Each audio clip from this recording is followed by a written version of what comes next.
let's just get to it. This is going to be the second meeting of the Blackbone Book Club. The first one was mine, which was Rideshare Stories. I might be repeating it in October, now that everybody has an actual physical copy of the book. But for now, we are going to talk about Adjustment Day by Chuck Palahniuk. So I guess I wanted to have like more of a structure. Like I actually want to have a list of questions to ask and answer, but I think I, like everyone else, like ran out of fucking time. I do have to say, like, I did read the entire book. So I just wanted to go around and just ask one by one who's finished the book and who hasn't, and that way I can gauge where to go. I know that Dale, tell us what you just said when we were off about finishing the book. I found it, you told me it was going to be an easy read. I found it a hard read. Okay. And, I had to physically set myself up to be in a place to force myself to read with light and a chair and sitting up proper. But I kept finding myself not engaged. So I gave up on the book. And then at the last minute, I bought the audio book. And the reader was fabulous. And I heard a different context of the story. So I've been listening to it for since yesterday evening all the way until 1 and 2 o'clock this morning. And then I got up early this morning. And so I'm approximately at page 265. And I read the reviews of it. And then I also looked at the YouTube video of the author. Yeah. After looking at the YouTube video of the author, I liked it even less because I did not find the author engaging at all. Yeah. Found him a bit pompous. But I was interested that he was the author of Fight Club because I knew nothing about it. And then he even tries to credit himself throughout the book by referring to Fight Club. But hearing the book, I understood why because my first thing was I was going to like jump all over you like, why you gonna pick this white man and why is this book not gay enough and why Black book bold? But it gave me a lot of great insight. And it was a perfect book for a perfect time, just in terms of what's going on in the country and the context of, the one thing my social studies teacher told me since the time I was a child, that wars are about adjusting the population. And that was the engaging theme for Adjustment Day for me. So hearing the story engaged me, and I'm really excited about finishing up. So I was literally listening to it 30 minutes before the meeting started. And then when the book club meeting is over, then I'm going to listen to the remaining last third of the book. Okay, all right. Next on my screen is Jamie. And did you finish the book and just your overall impressions? Sorry if the dog barks. That's cool. I'm trying to keep him busy. Did I finish? No, I'm kind of like Dale. I'm at the end. In the beginning, I found it really hard to follow. I didn't realize it was going to be a bunch of these smaller little narratives. And I did the same thing. I downloaded the audiobook and I have the physical book here. And so I was following along and taking notes. And then I read a couple of the reviews. And after reading the reviews, then I jumped right back into the book. For me, the dog barks every time I read, so I have to wait until he sleeps.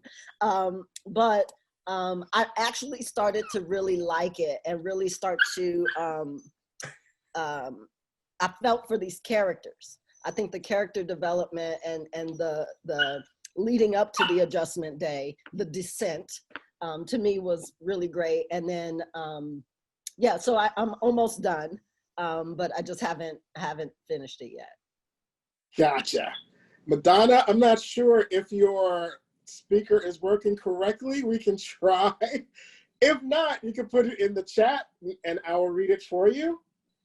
If I unmute you, we'll all be in a tunnel. We'll see. Try it, and if not, I'll read it for you. So try to unmute Madonna, and we'll see what happens.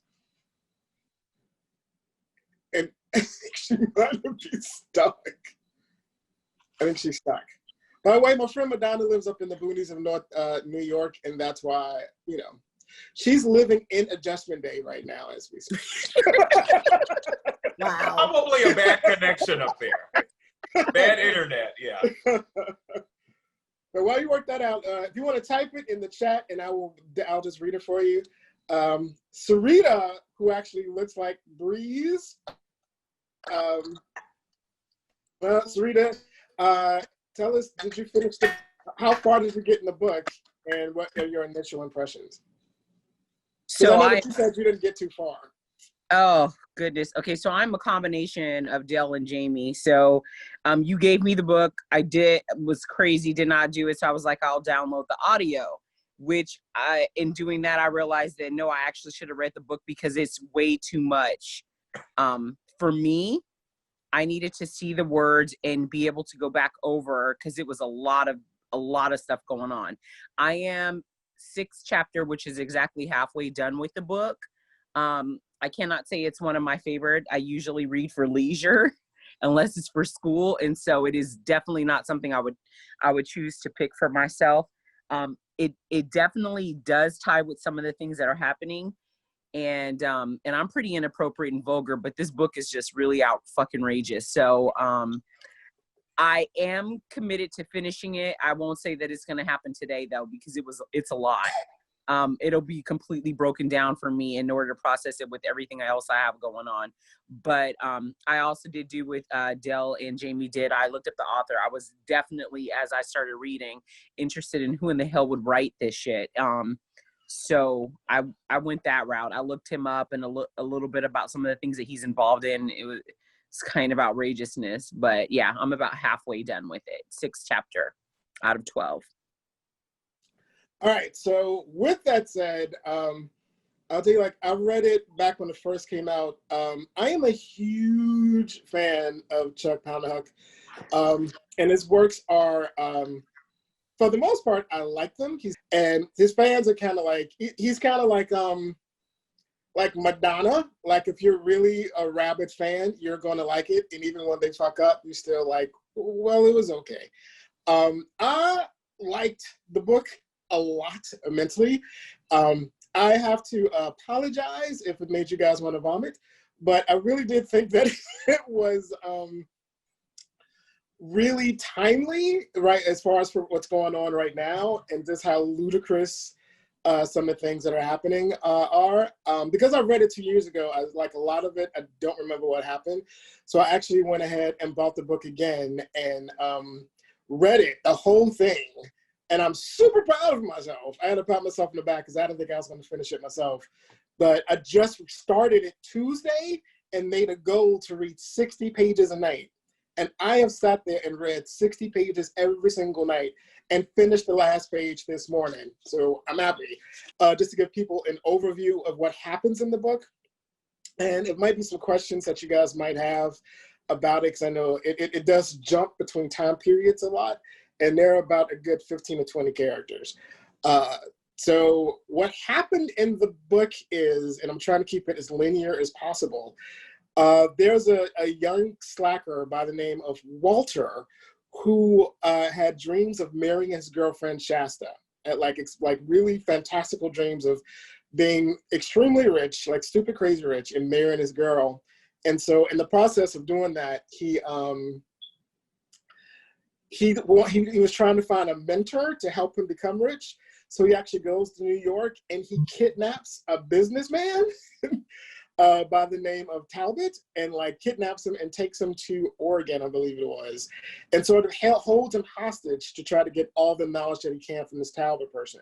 During this time also, there was about to be a World War III, because as one of the professors explained, there was an influx of young men in the country, which has happened before throughout the millennium, where there are a ton of young men who are pretty much just young, dumb, and full of cum, and had a lot of energy. And so the plan was basically to send them off to war so they would stop rioting in the streets, because there was a lot of crime and rape going on. So you're like, oh, we'll just take this influx of men and send them to war. So America was about to go to war with Africa in the Middle East and the Middle East. And in order to supplement that, Talbot came up with this idea of Adjustment Day, where basically Adjustment Day is basically like an overthrowing of the government, basically, where they killed all of the politicians and they killed all of the teachers, people, pretty much like the upper class, and almost it seems like, particularly teachers. They killed a lot of teachers, a lot of politicians, and journalists. They killed a lot of journalists. So that was Adjustment Day. And in the course of Adjustment Day and killing all the people who are in the higher echelon, the country separated into 3 factions, which was Gaytopia, Caucasia, and Blacktopia. Oh. And the cover of the book actually is of ears. Is it this way? This way. That way. The way the leaders of each faction were elected were, if every person who you killed had a certain amount of credit. So if you killed a politician, they might have 13,000 credits. And so if you kill a politician, what you'll do is you'll saw off their ear, and that would be the proof that you killed them. And they were saying how ears were the best thing to do, because if you chop off their heads, that can be really, really messy. And ears are almost like a DNA of a human being, and they're portable. So you can like fill up a bag full of ears and then take it to the DNA test and see who it is. And so that's what the ears are about. And so the person who killed the person with the most credits, that will be the person higher up in whatever land you happen to be it Gaytopia, Caucasia, or Blacktopia. That is the the gist of what happened. I don't want to give away am going to give away what happened probably, but I think that's pretty much where everybody's at right now. Was that like an accurate description of what happened? Very much so. Let's go, like, Jamie, was there any part that offended you thought was funny, or any part that stuck out to you? I don't think I was offended. Okay, good. I unmuted. Doggy's hiding. Okay. I don't think I was offended at all, because I knew what to expect. Fight Club used to be my favorite movie until like recently. But what I ended up taking notes on are some of the beautiful little moments, like the only quality that truly unites us is our desire to be united. Like all of the truth that still kind of resonates in current times, or before we can create anything of lasting value, we must first create ourselves. And that actor and how he started to ad-lib and become this face of Talbot Reynolds. Like I loved that. I love the fire chief with the little boy that's burning down the elementary school. And he says, sometimes firemen need to burn down a bad house on purpose to save a good neighborhood. Like I start writing those things down because I was like, ooh, that's good stuff. Or I just said all of page 19. Like those little things made me really love this book. Or like there was references that I think only this author can do. Like there's a kid eating Fruit Loops in the beginning, and you learn later that he's gay. And then later on, a guy wakes up with Fruit Loops stuck to his sheet. Like, why Fruit Loops? It was like a genuine theme. I thought that was. Yeah, why not Captain Crunch? You know, you start to put those pieces together. And I love that part. Like, I started listening to it on Audible thinking I was going to multitask. And and I'm like, wait a minute, I don't know what I'm doing. So I started reading the book. I had the Kindle. I bought it in every form. And so finally I started just kind of reading what is this really about? Because I got so lost, like maybe 30 pages in. But then once I realized it's skipping through time, it's skipping through characters, watching them develop, I thought was like so creative. And so I enjoyed it. I thought it ended, or it's ending, kind of like it's fizzling out. Like, what are we gonna do? Who's left to kind of rebuild? But I think that's the point. You're not supposed to know. It's supposed to be left in shambles. And I don't know. I haven't finished it. One reviewer said, like we were watching Black Panther. So that was just the perfect world. These proud Black people, they almost floated on air, but he made the gay world really screwed up. You know, you have straight people pretending to be gay just so that they can be with their partners. I love the scene where the wife and the husband are having sex in the bathroom stall, and she's worried whether the big black man has fucked her husband, and he's like, the big black man is straight too, honey. Ain't nobody doing nobody, but she's worried about all of that. But they're pretending to be gay, but it's the reverse of being gay in a world where you're trying to pretend to be straight. That I found hilarious. But I also found there were things I wondered, like, when was this book written? Because it was so odd how he never handled transgender, the world of transgender at all. It was almost like he didn't touch it, like he didn't touch Asians, or he didn't really touch. But for me, did anybody else think Shasta was a black girl until the testing came? I thought she was black. I thought she had. Thank you. I did too. It kept saying locks over and over again. Yes. I'm like, oh, she's a sister. Everybody wants to say the sexy sister, but she was white. Right. Yeah. Yes. I got Yeah. the consensus is yes, because it was the dreadlocks. I think the dreadlocks threw everybody. Right. And that name. Who else would name a black? Nobody would. Black kid's gonna be named Shasta. You know. Well, That may have been one of the other things to throw you off, though. It threw me It's off. having Shasta preconceived to me judgment. was a chocolate girl. Yeah. Anybody named Shasta gonna be a chocolate girl. Yeah. For me, it was kind of a combination of a little bit about what everyone said. I of course realized it was going to be offensive because you said so, Breeze, and then that it was satire. But I can't say that I was personally offended or that I hated it. I was, and still, because I have never seen the author actually give an interview, wasn't.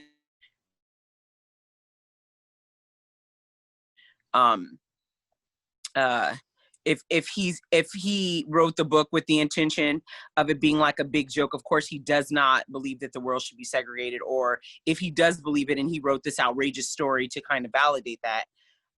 But like I said, I haven't read the whole entire book, but what I've read so far, there were a couple of things that stood out. And it's ironic, Jamie, what you said, because that was one of the things that stood out for me was the fireman, and about firemen. Sometimes the house have to be burned, because I had a fire when I was 14, our house burned down completely. And I remember standing in front of the house, and as horrible as it was, all I kept thinking is, this house has to go. Like, everything about this house and what it represented was bad, and it was good because it was the same kind of concept. Like, the firemen kept circling the block and they never got there in time to save the house. And I thought, shit, that's a good thing. So that was one of the things that stood out. And then also with this pandemic, I thought it was very parallel to something that you said, Dale, about the adjustment of population from your sociology teacher, because that's one of the things that people were talking about in the beginning. Is it's like, they feel like this was population control or an adjustment of population. So I thought that was really profound that your professor said that and you repeated it, because that was something that popped in my mind as I was reading it and thinking about the title and what it should have been. Well, I want to piggyback on what Dale said. Again, I'm repeating myself, so forgive me. I thought the book was hilarious. And I thought that one of the funniest things about the book was the way it portrayed Gaytopia. Because it was one of those, because it should be known, if you guys don't know, that Chuck Palahniuk is actually gay. And yes. So, that's my partner asked me to find that out. Yeah, I'm glad you told me. Okay. Yeah. And so with that, there was certain intimacies in Gaytopia that I picked up on, because it was so clearly sort of trying to show, like, straight people what we go through. You know, the idea that these straight people have to go into this seedy porn store in order to get their rocks off. And not only a queen would understand. Who's been in a bookstore would understand exactly how that felt. Like, the only way that these people can truly express themselves and be accepted was to go to someplace seedy, because heterosexuality was so banned. I thought it was funny and brilliant the way they did that. The way they had to hide their. You can use the same excuse, because his richness about racism from a black perspective, this motherfucker was writing like he was black. There were moments that he he pulled some black shit up when he listed every movie of the melanin used in the percentage on the skins of the actors who tried to portray black. I mean, this man really, he did his black research. It was interesting because he described white people as the crazies. He's probably with a black man. Man, that part. Is his partner black? I have no idea. Because I didn't find that. I did see that he's gay, but I didn't see anything about his partner, and he's been with his partner for many, many years. I have no idea. I'm going to vote that he's not, but I could be wrong. I'm 50-50 on that. There were parts of, I remember when I first read it, I guess I was offended because I didn't think that, I don't know if he portrayed, I wasn't as impressed with his portrayal of black people or white people when I first read it. I didn't really think he portrayed white people as necessarily the crazies, even though they were crazy. I don't know. I just wasn't. I wasn't that like, oh wow, he's down for the brothers. I wasn't like that. I thought it was an interesting concept. The idea that the idea of the white gaze, I thought was really interesting because it brought to mind that Rachel Dolezal. There was a Rachel Dolezal, yeah, NAACP white woman who tried to pass for black. Well, it reminded me of the documentary they did on her. Because there was one point in the documentary when she was in an auditorium and they were, with black people, and the black women were furious at her for like saying that she was black. And then Rachel asked, well, you tell me what it means to be black. Like, you tell me what it means to be black. And then the black women were like, well, we get pulled over. We get watched in the stores. There's no makeup that fix our tones. Everybody makes fun of our hair, our skin color. If you're really dark skinned, then people like even make fun of you worse. And I thought it was really interesting. And it brought to mind when they were talking about in this book of the idea of the way a lot of black people define their blackness is through the white gaze. They define their blackness by how white people hold them down. And that was what I thought. I caught that even in the documentary of like, they're saying that Rachel Dolezal isn't black because she hasn't been stopped by the police. She does makeup in her color and her hair is blah, blah, blah, blah. And they're not saying anything positive about black women. They're not saying like, well, this is what makes me a black woman. I'm proud, I take care of my children, I take care of my parents, all the positive attributes of blackness. They only describe themselves as black through the white gaze. And I thought that same idea was in this book because that was the whole purpose of Blacktopia. They were like, he was basically saying like, once black people were left alone and it was just black people and there was no white filter, we were able to like levitate. We were, our voices eliminate our stereotypes. The black man is gone. We were able through song able to like raise diamonds from the ground. Because there was no limitation of we're black because the police stopped us. Like that whole, like we didn't have a white gaze, it was completely black. And I thought it was a really interesting and uplifting idea of like, what about the world in which we defined ourselves and not with the confines of where we're living at? And that was in itself, doesn't it say that he truly has a love and respect for black people to be able to interpret us that way? I would think so. Yeah. And it was a really interesting idea about that. Like, it reminded me a little bit of Soul City, that book we read a long time ago. Oh yeah, I love that book. During our first book club, we read a book called Soul City by Torrey, in which it was similar, in which there was no white gaze. It was just black people defining themselves with their own blackness. And through that, we did just like these miraculous things, good and bad, but it was all on our terms.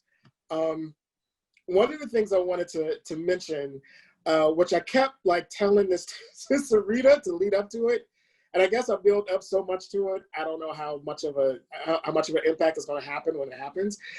When I first read the book, it was through audiobook.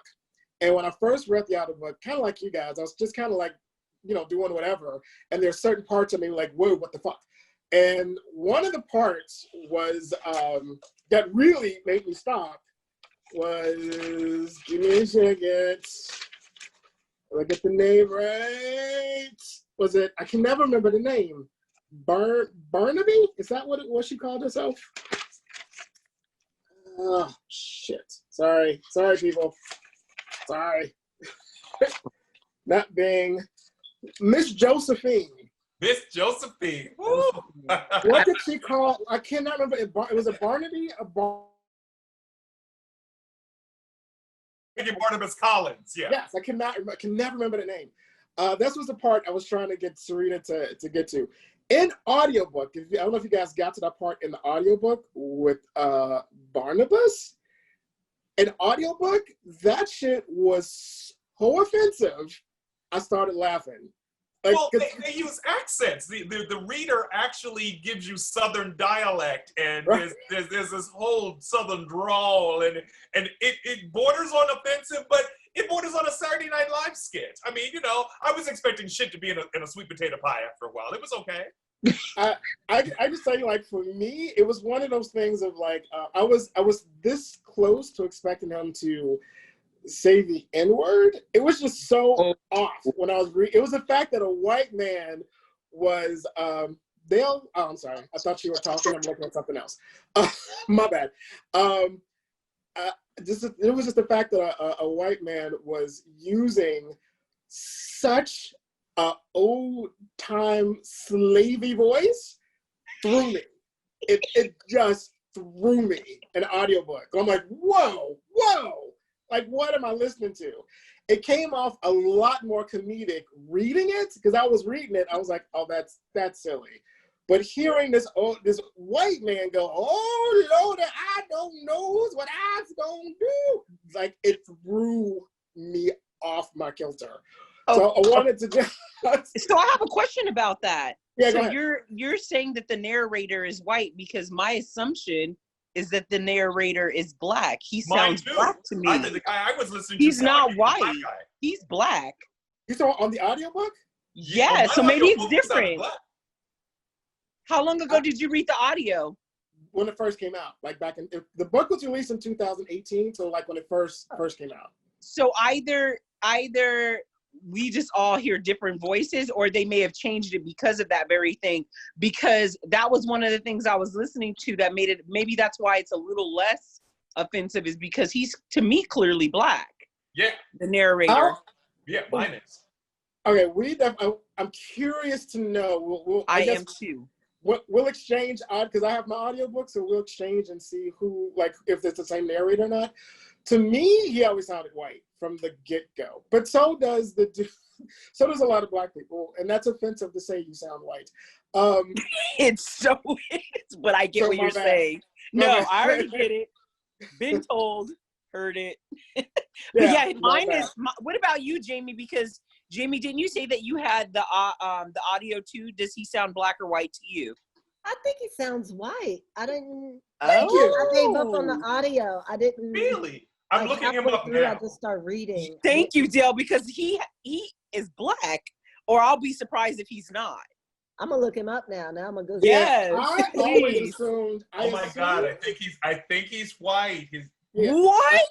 Yeah, I assumed he was a white narrator. I thought he was white. He sounded white to me. But if you click his name under audiobooks, there's all these black books that he reads. Good at it. Because people think he's black. He's a black man that sounds white. What? I mean, a white man that sounds black. I don't get. Oh, and that's kind of perfect for this book. That totally is that completely would make sense if he was white, because he sounds black, and when I say that, it's not in articulation as much as like the tone of his voice. Yeah, he just sounds like a black man. I thought because of the tone of his voice and the timbre, I always assumed that it was somebody white. Wow. Yeah. And I just have to interject right now, because I have no idea if anybody's watching. But if there's Anybody black. watching? Yes. Black, yeah. Yes! You can Google Corey Allen talks about narrating on a YouTube Thank video, you. and it's a black man. Is he light Thank skinned? Because you. if he is, then it No, don't he count. ain't light skin. You are fucking foul, Breeze. He black. He black. That is he light skinned. You're Like, so better wrong. You're so wrong for that. color it. And I do want to go around and ask people specifically about the Barnabas character. What were you guys' thoughts specifically about the Barnabas character, and what did it bring to mind? Did it it made me think of other aspects, like other books I read? What were your thoughts on Barnabas, basically? I did not connect to Barnabas. It wasn't like a character that resonated with me. So it wasn't like a name, I really like Walter. I really like Shasta. I love the moment with the gay boy packing up, going away, and his sister putting the plaid shirt in his bag. But Barnabas, I connected more with Josephine and her whole obsession with flushing the food down the toilet. So I didn't pay much attention to Barnabas. So he wasn't like a character that resonated for me. I just don't think that character must have resonated with me. I don't remember it that much, or maybe I just breezed through it while I was screaming at the dog. But I just, again, like my note taking of it, because I also just finished this course on overcoming codependency and how love is a choice. And so as I was kind of going through this, I was pulling out those themes, those moments. And one was, love is a mission a man goes on every day, a mission a man never completes until death. In that way, true love is a suicide mission. Like all of those little moments, just like, it just floods me. And I just kept reading so that I could pull out those moments and keep them to myself.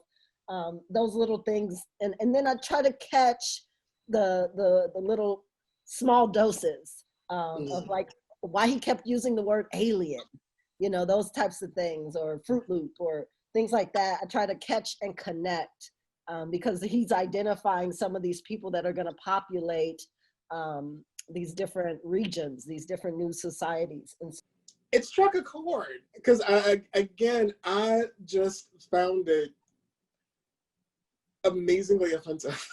wow. Just a little overview of Barnabas. There was a woman in the book by the name of Miss Josephine who owned a plantation, I think in Georgia. I could be wrong. It was someplace in the South, Virginia, someplace. She owned a house, like a plantation with a big house. And it was in her family for generations. And I think they had slave quarters. Like clearly the way they set it up, I was under the impression that this house actually used to be an actual plantation that held slaves. And it just has been this woman's plantation and this woman's possession in her family for years. When Adjustment Day happened and the country split up, pretty much everybody white from the South had to migrate to Caucasia because everything in the South became Blacktopia. So everybody black in Caucasia had to go to Blacktopia, and everybody white in Blacktopia had to go to Caucasia. And then if you were gay, you just had to go to California.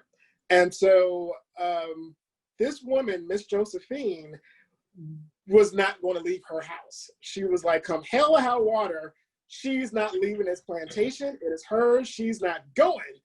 And she was like an older white lady. I'm assuming in her 70s, I'm assuming. And so after a while, she just got, and I don't think that they actually made her to be exclusively racist, but she kind of came off racist-y, like really, she seemed a little like she really wasn't down for Black Lives Matter. And so she was under the impression that she did have a maid who was African-American. And when this whole thing happened, the maid kept trying to convince her, like, you should probably go. And it was a fair trade. So if she moved to Caucasia, she would have had a place of equal value as her plantation. But she just didn't want to go. She was like, this is my place. It's my family's histories. I'm not going. And as time went on, she got paranoid and thought that the maid was poisoning her. So she kept throwing her food down the toilet and then drinking a lot. And then it seems like after a while, the king is related to Josephine. Yes.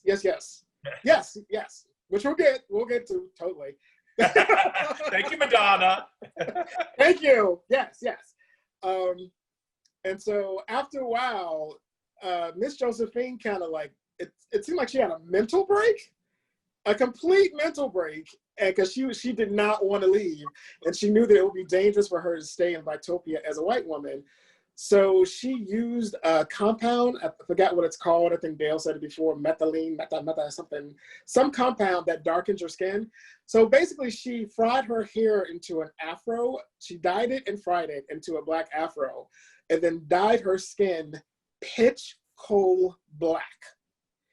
And decided not to go by the name of Miss Josephine, but as Barnabas, and wore overalls or just like really old clothes, and started to talk in a very, very coonish, old-timey talk. I found that offensive.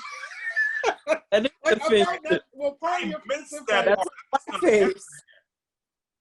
I did not sorry. know that. Yeah, I'm like, okay, it must be getting ready to happen. yeah, that has not happened for me yet. Oh my I did God. not you didn't realize see they're that? the same person. What you say? I didn't realize Miss Josephine becomes Barnabas. Right. Miss Josephine becomes Barnabas. Oh, Barnabas Got is it. Miss Josephine. Didn't get to that. That's why you Yeah. asked that question. Oh. That's why I was like, Barnabas. Okay. Okay, I'm gonna have to rewind. that's what I'm. Yeah. People, that's what happens when. Because go back. Because keep in mind as I'm stuttering, because I'm so off kilter. Yeah, Miss Josephine thought that she was being poisoned. Remember that part? That's why she kept like throwing the food down.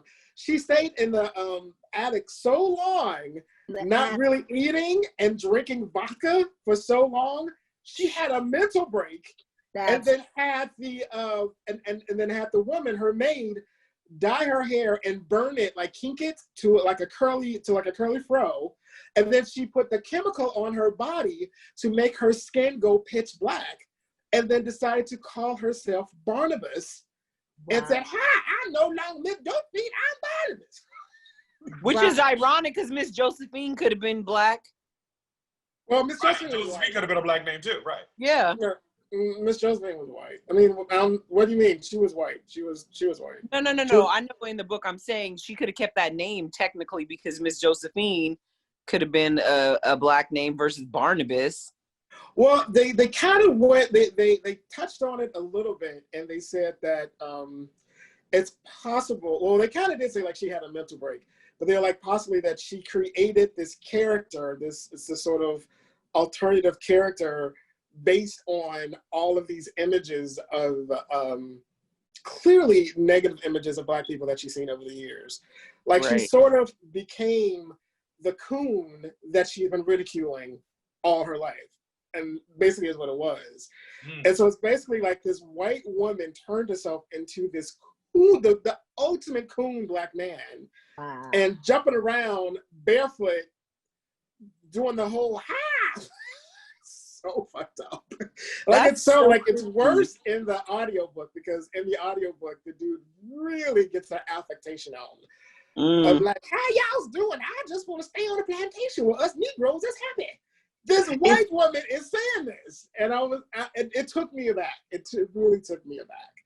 So I was wondering what everybody thought about it, but it's fun. I can't wait to get to that part, because it sounds like if you say she has like a mental break, so she has some kind of psychosis, and it's almost like she got like dissociative disorder, like where she's taking on the identity of the very people that either abused her or that she abused. That's usually what happens anyway with DID.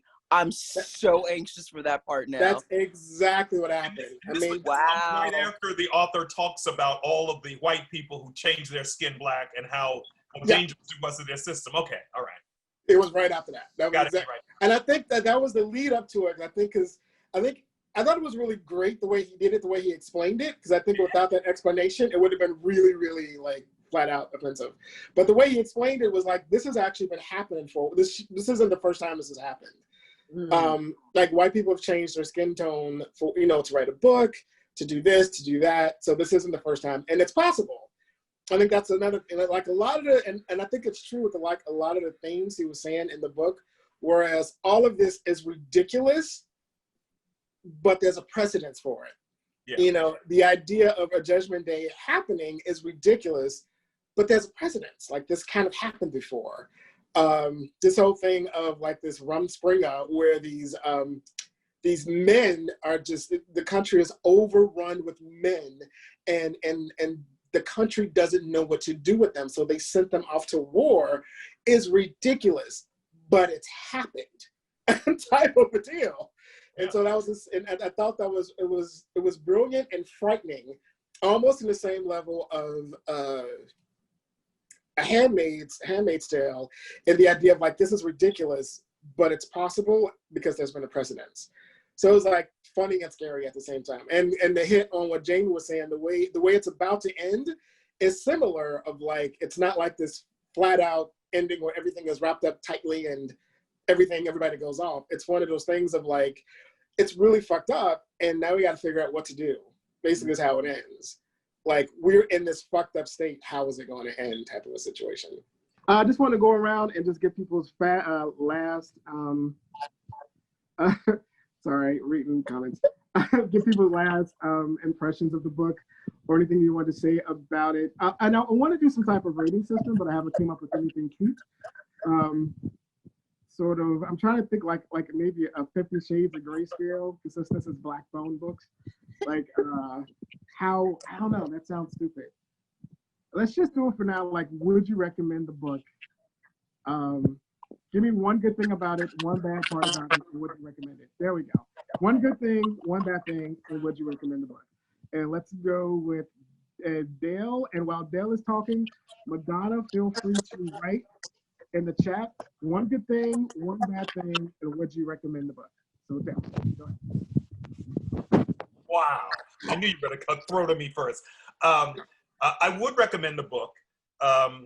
The thing I didn't like about it was there were just too many characters to follow, and there wasn't enough clean separation to let us know, because you would be reading into something else before a new character came in.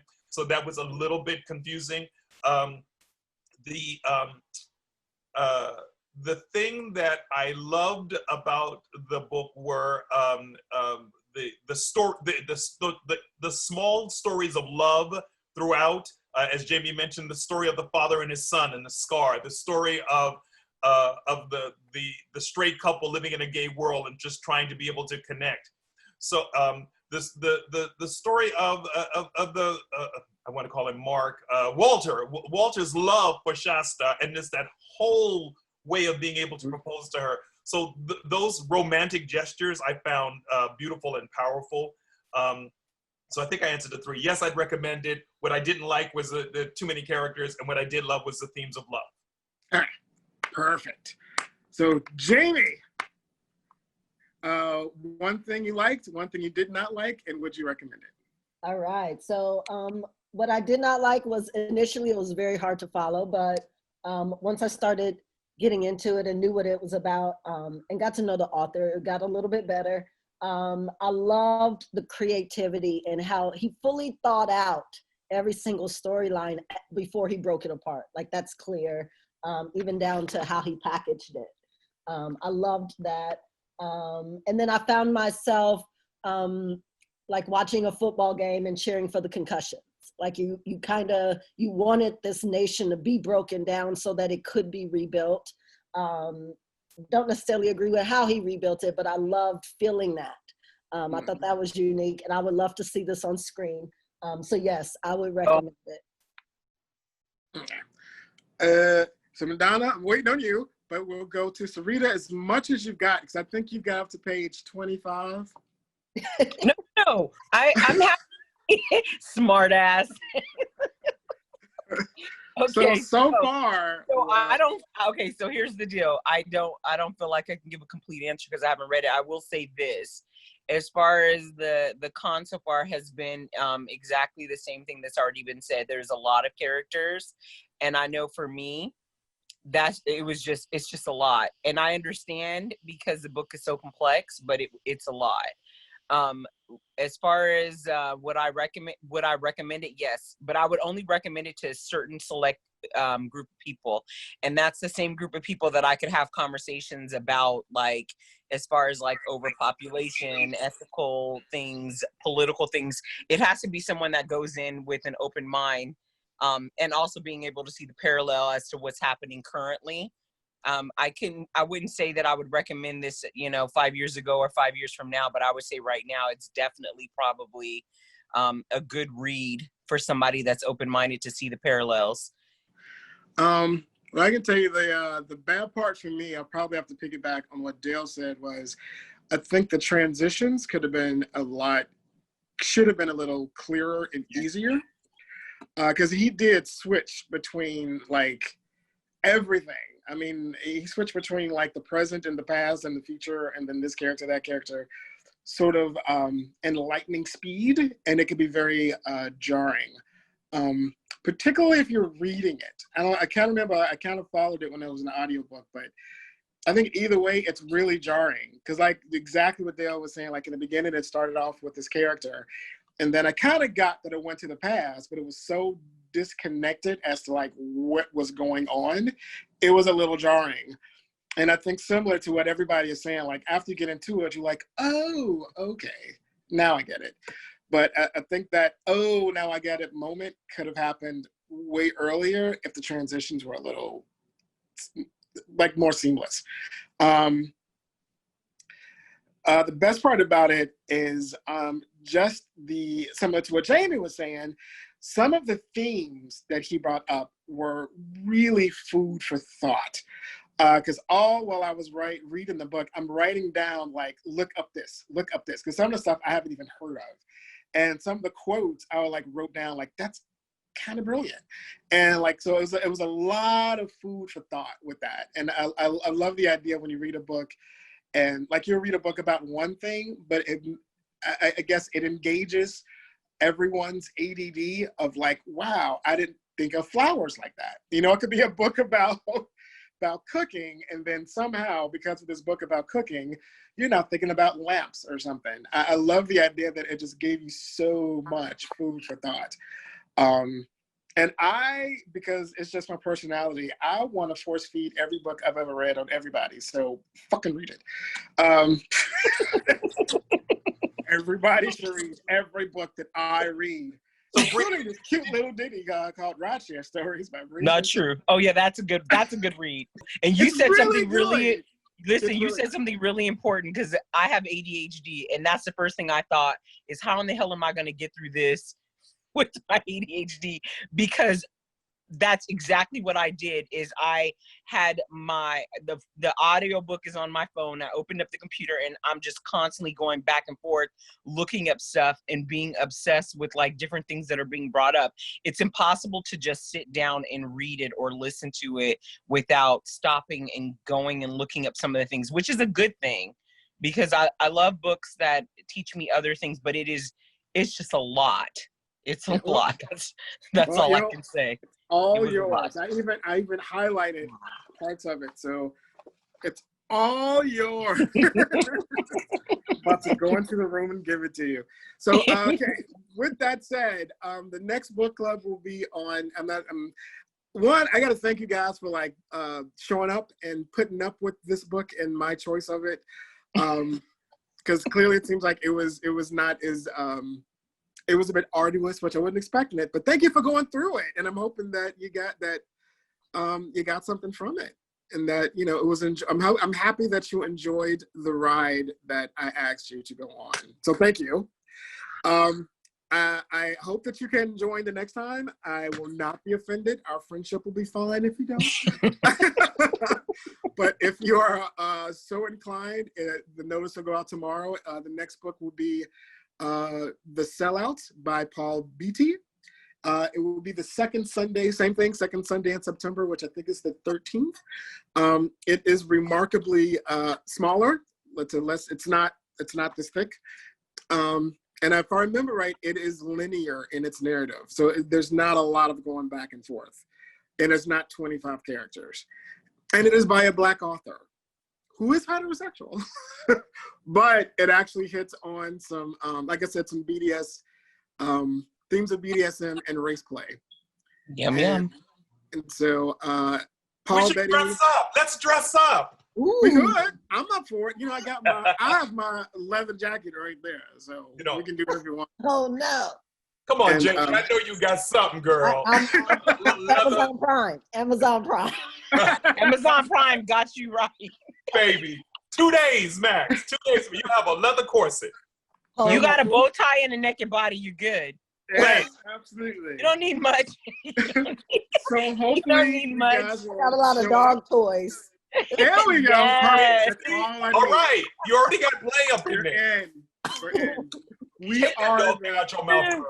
Yeah, one of the biggest fetishes we all have is laziness. It really turns us on. That's why I'm doing a slumber party. Yeah, there we go. We're the lazy BDSM group. I will say the next time I will, if you are so inclined to show up, which I hope you will, bring a drink. Bring a drink. And I think agree. that's how we should probably start it off, as we all go around and ask what type of drink we're drinking.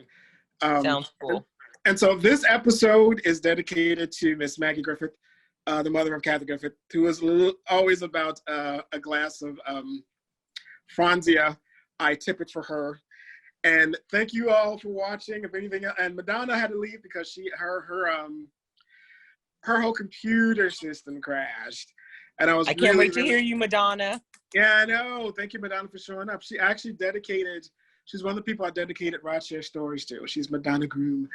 But I'm really interested to hear what she has to say. And sorry that we lost you. So if anybody else has any final words, it's the Franzia. If anybody has any final words, thank you all for showing. It has been a stone cold gas. I thought it was cool for the first time out because I don't know what the fuck I'm doing. So I think that's it. So Dale, anything? Jamie, anything? Sarita, anything? No, Go thank ahead. you, Breeze. Pleasure meeting you all. Nice. Yes. Bye, Dale. Bye, Jamie. Bye, Madonna. Later, Jamie. I'll talk to all of you separately later on this week when I'm sober. So have a good one. All right, bye. That box wine. That box one. That's Thank you all. it.